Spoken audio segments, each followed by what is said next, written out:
bastante a respeito da mensagem do sermão do pastor Ed René.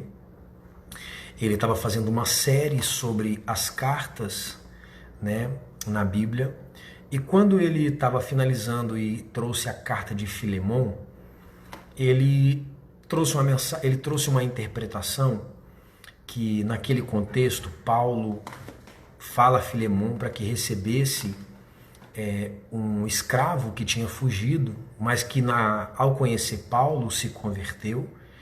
E Paulo então pede para Filemon para que recebesse aquele escravo, não mais na condição de escravo, mas como um irmão em Cristo. E apesar dos prejuízos que aquele escravo possa vir a ter dado, que Filemon não assumisse, não cobrasse dele nenhum prejuízo. O contexto era esse.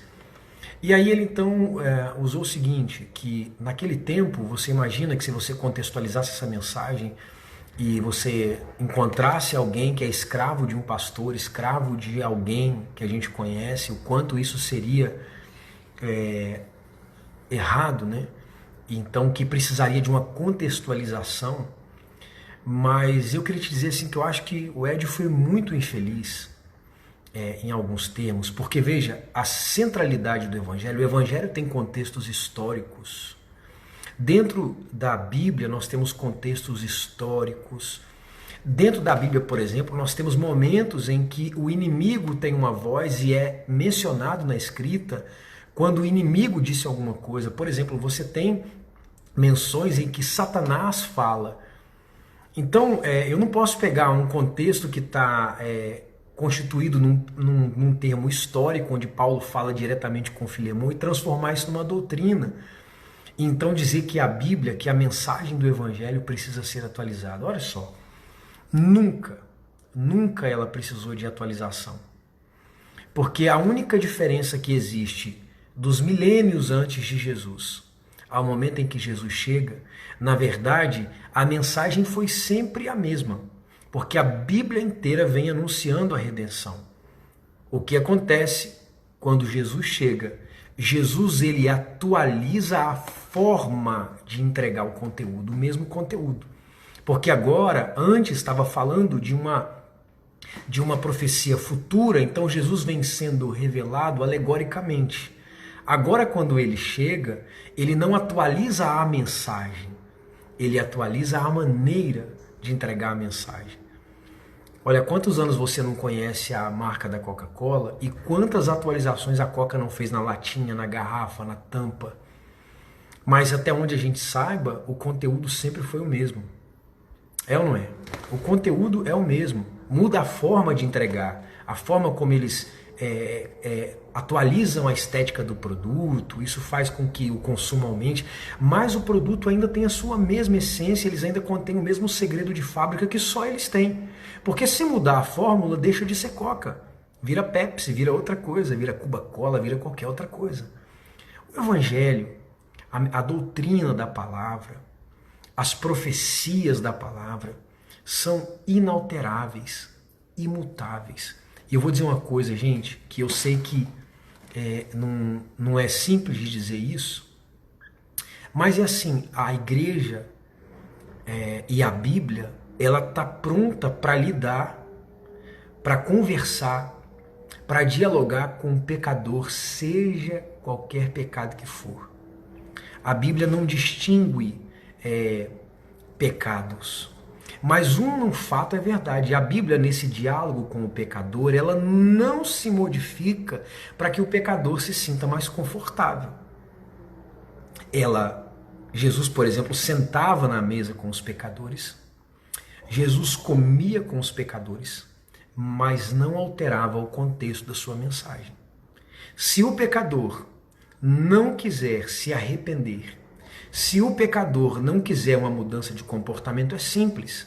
Ele simplesmente sai do ambiente onde aquela mensagem o incomoda e vai para o ambiente onde ele se sinta bem. O Evangelho não é um lugar confortável para a gente. O Evangelho nos molda, nos confronta. E o Evangelho não confronta só pecador. O Evangelho confronta até mesmo aqueles que já foram transformados pela palavra. O Evangelho propõe uma mudança constante porque ela fala de um patamar perfeito, que mesmo se a gente tiver uma dose de melhora diária, a gente não consegue chegar facilmente nesse lugar. Então eu vou fazer um textão mais tarde, mas quero aqui aproveitar essa live para contextualizar você, dizer assim que infeliz essa colocação do Ed. Mas é claro que eu penso que os sofismas, que sofisma é aquela meia verdade, que parece ser verdade, é uma tática já desde o Éden.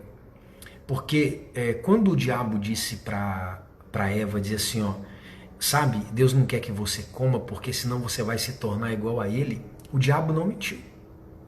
Porque depois Deus fala, agora o homem se tornou como um de nós. Veja, Satanás trabalhou com a verdade, só que não era uma verdade completa. Era uma mentira incompleta. Aliás, era uma verdade incompleta, ou seja, uma mentira total, porque uma verdade incompleta é uma mentira total. E a conversa foi essa. Se Deus não quer que você coma, porque senão você vai ser igual a ele. E era uma verdade, porque quando eles comeram, Deus disse, agora o homem se tornou como um de nós.